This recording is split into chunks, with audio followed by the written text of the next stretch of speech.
Did you notice the Dolphins lacked a lot of energy at the start? They got bashed in the middle. Roosters beat them to the punch on everything. My first instinct is to look at the schedule. And the week before, the Dolphins travelled to Canberra on the Sunday. Roosters had 2 extra nights or 3 extra nights in bed. Yeah. And they played against the Dragons that hardly laid a glove on them. So I think that was probably the difference early on. The Roosters, I love their right edge. Wong, Toya and Marky Mark. I don't think there's a more electrifying right edge in the competition at the moment. I've been critical of Trent Robinson, the Roosters in the past, for looking too structured. I think one of the reasons it was so good the other day is that he actually played some free-flowing football. And I remember looking at the game and thinking this is going to be a fantastic side in a year or two. I mean, Tedesco won't be there anymore, but there's some young fellas on both sides of the field who are really looking like they're growing in maturity. Sam Walker to come into that. Potentially Daly Cherry Evans, who is about 58 now, but he's still playing. So we could be talking Roosters 2026 Premiership material again, I think. They'll be aiming for that. I have seen glimpses of that in the last 2 weeks. To your point about them dropping off, I think that's a maturity thing too.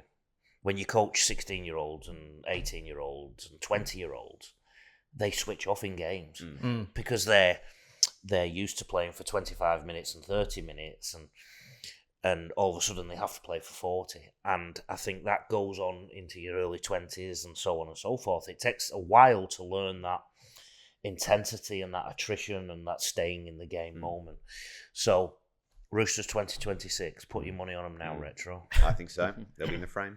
Just going back on that, what do you mean by too structured? So what is an example of being too structured in your setup? So I'm a firm believer that if every coach just focused on defence and left the attack to the players, they'd work something out.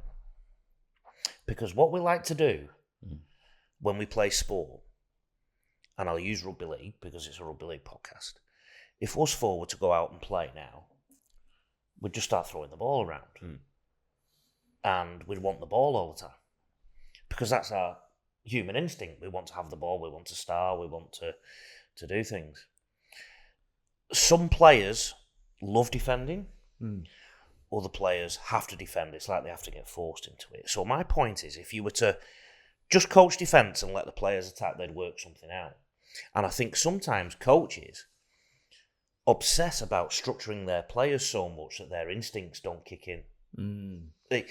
It's almost like they do too much out of the subconscious mind in the conscious mind that their subconscious mind doesn't play enough.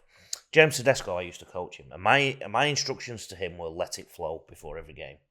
3 words. Yeah.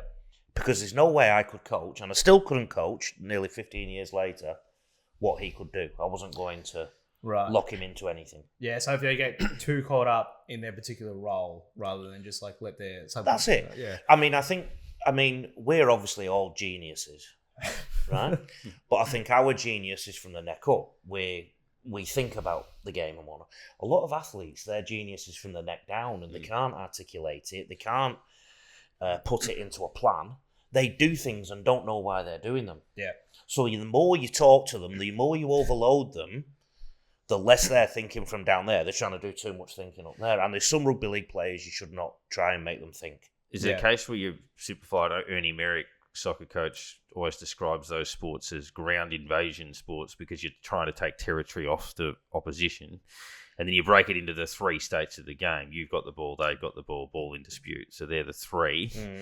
And it's almost a case of when you're defending, obviously you've got to be conscious of structure. But when you've got the ball, if you're conscious of those sorts of instructions, it can complicate things a little bit. Like if you take possession and it's a case of what am I instructed to do? Where am I supposed to go? Rather than just bang, just instinctively take it on, it might be the way to, in that situation. And you'd be amazed as well. Some rugby league players will literally do stuff that their coach didn't want them to do because they feel that they're too much in a straitjacket sometimes. Yeah, right. Okay. And going back to the original thing, I think Trent Robinson has structured the players a little bit too much. In the past, they've tended to go down the middle of the field and try and play one half on one side, one half on the other, and things like that. Recently, they just seem to be a bit more free-flowing, just trying to get some goal forward, playing on the back of that. And I think finally they've got a recipe that in the next year or two could really pay dividends. Yeah, there's some great insight. I think that's true. A lot of players are neck down, but I also think a lot of rugby league fans are also pretty much just neck down as well, and putting stuff down their neck as well. And may I say, I don't think we're too bad from the neck down either. So.